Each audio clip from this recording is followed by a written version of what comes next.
प्रिय विद्यार्थियों, good morning. आज हम कक्षा 6 विषय सामाजिक विज्ञान हमारे अतीत वर्कशीट नंबर 22 को कर रहे हैं। प्यारे बच्चों, आज का हमारा पाठ है नए प्रश्न नए विचार। आइए जानें इस पाठ के बारे में। प्यारे बच्चों, इस पाठ पर हम संघ के बारे में चर्चा करेंगे कि संघ क्या है और उसमें कौन लोग रहते थे। प्यारे बच्चों, संघ एक ऐसा संगठन था जहां ज्ञान प्राप्ति के लिए घर का त्याग करने वाले लोग एक साथ मिलजुल करके रहते थे तथा ध्यान का अभ्यास करते थे। संघ में रहने वाले बौद्ध भिक्षुओं के लिए कुछ नियम बनाए गए थे और उन नियमों का संकलन एक ग्रंथ में किया गया था और उस ग्रंथ का नाम था विनय पिटक। और जो विनय पिटक ग्रंथ है, उस ग्रंथ से हमें पता चलता है कि जो संघ में रहने वाले पुरुष और स्त्रियों की व्यवस्था अलग अलग थी, अर्थात पुरुषों के लिए रहने की अलग व्यवस्था थी और स्त्रियों के लिए रहने की अलग व्यवस्था थी। संघ में प्रवेश लेने वाले स्त्री पुरुष बहुत सादा जीवन जीते थे। प्यारे बच्चों, जो लोग संघ में रहते थे वे अपना अधिकांश समय किस में करते थे? वे अपना अधिकांश समय ध्यान में व्यतीत करते थे और सुबह जाकर के अपना गांव से और शहर से भिक्षा लाते थे और उसी से अपना गुजारा करते थे।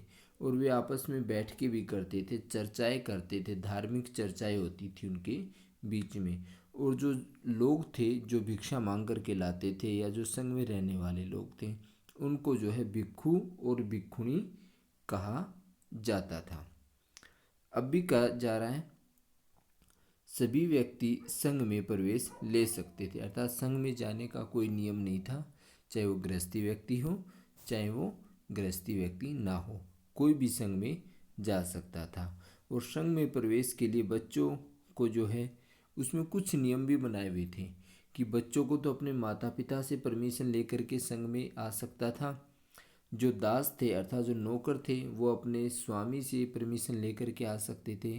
और राजा के यहाँ काम करने वाले लोगों को जो है राजा से, और जो कर्जदार लोग थे उनको अपने देनदारों से अनुमति लेनी होती थी।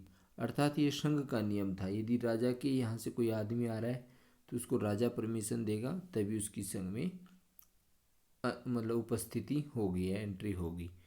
और जो कर्जदार थे, कर्जदारों को अपने देनदारों से अनुमति लेनी होती थी, अर्थात जिस पे कर्जा ले रखा है वो व्यक्ति यदि अनुमति देता था कि भाई ये संघ में जा सकता है, भिक्षु बन सकता है, तभी उसको वहाँ पर संघ में प्रवेश दिया जाता था। और जो स्त्री होती थी, यदि स्त्री संघ में आना चाहती थी तो उसको जो है अपने पति से परमिशन लेनी पड़ती थी। तो प्यारे बच्चों, अब हमारे अभ्यास के प्रश्न है, संघ किन लोगों के लिए बनाया गया था? तो प्यारे बच्चों, संघ उन लोगों के लिए बनाया गया था जो अक्सर ज्ञान की तलाश में अपने घर को छोड़ देते थे और मिलजुल करके वहाँ पर सब लोग जो है ध्यान और अभ्यास किया करते थे। प्रश्न नंबर 2 है, संघ में रहने वाले बौद्ध भिक्षुओं के लिए बनाए गए नियम किस ग्रंथ में मिलते हैं? तो प्यारे बच्चों, विनय पिटक नामक ग्रंथ में मिलते हैं। संघ में प्रवेश लेने वाले व्यक्ति कैसा जीवन जीते थे? तो प्यारे बच्चों, संघ में जो प्रवेश लेने वाले व्यक्ति थे वो सादा जीवन जीते थे।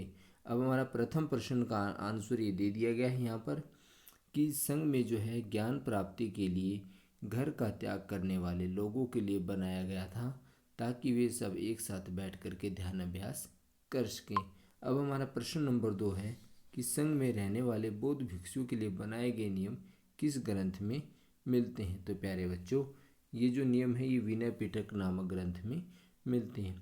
संघ में प्रवेश लेने के लिए व्यक्ति कैसा जीवन जीते थे? तो संघ में प्रवेश लेने वाले स्त्री पुरुष बहुत ही सादा जीवन जीते थे। वे अपना अधिकांश समय ध्यान करने में बिताते थे और शहरों और गांव में जाकर के भिक्षा मांग करके लाते थे। तो प्यारे बच्चों, आप इस वर्कशीट को आशा करता हूँ समझ गए होंगे। और आपको वीडियो अच्छी लगी हो तो आप लाइक करें, सब्सक्राइब करें और अपने दोस्तों के पास ज़रूर शेयर करें। धन्यवाद।